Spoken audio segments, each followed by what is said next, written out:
Hi there, Gemini. Welcome to your 3 cards for the month of December. So we have interesting times coming up because we have a big aspect of planets that are converging in Capricorn in January 13th. You're going to probably see a lot of stuff online about that, and a lot of it will be dramatic. And it all depends on where all those planets fall in your particular chart, whether you're going to have some big event in your life or whether it's more internal.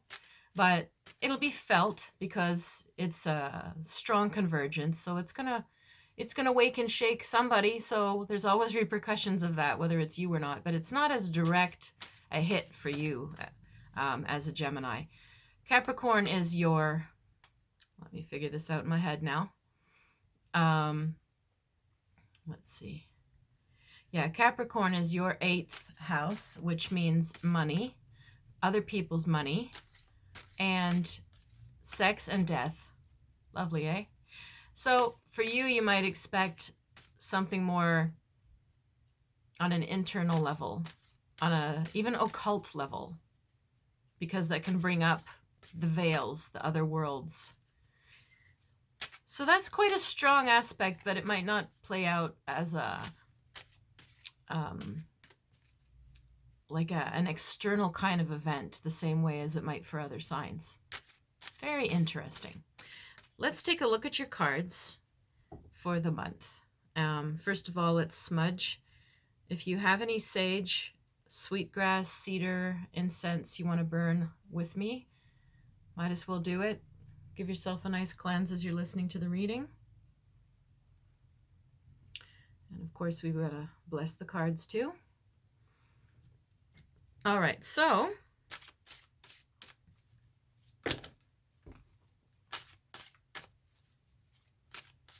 here we go.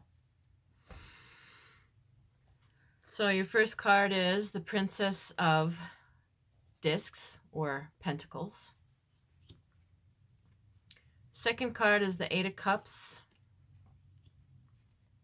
And the third card is the Strength card, or Lust, as Crowley calls it. Man, that's a pretty powerful deck here. So pretty powerful reading. The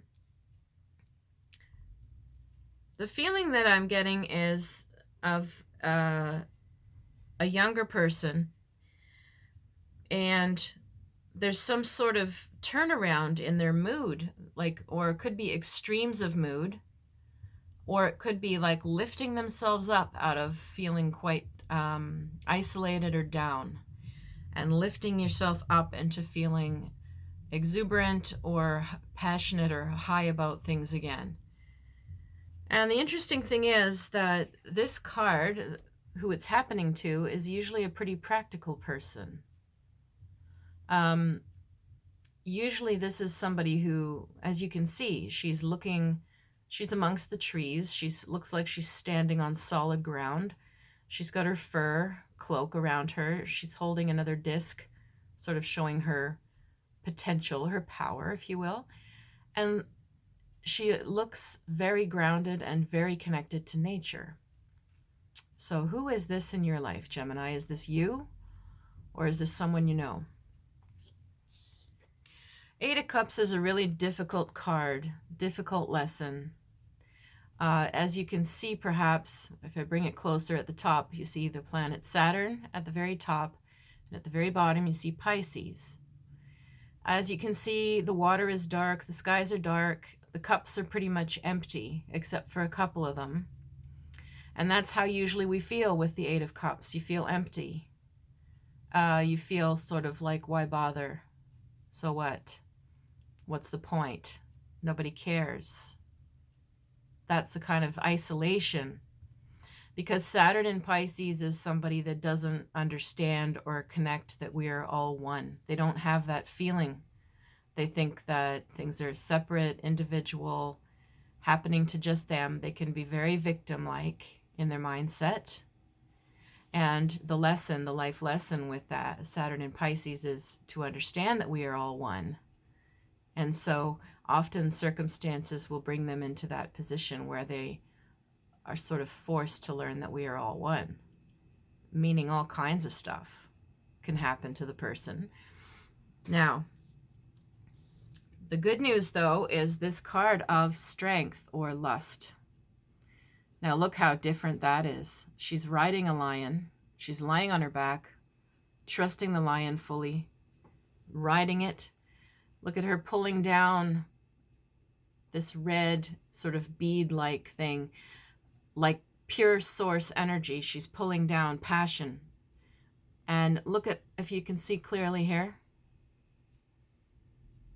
Yeah, you see, it's almost like there's an upper horizon line, and above that, there's a blue spot, and the energy just seems to be coming from so far away, and the snakes are all around it, and there is enormous passion and enormous potential for something to happen and for change to happen.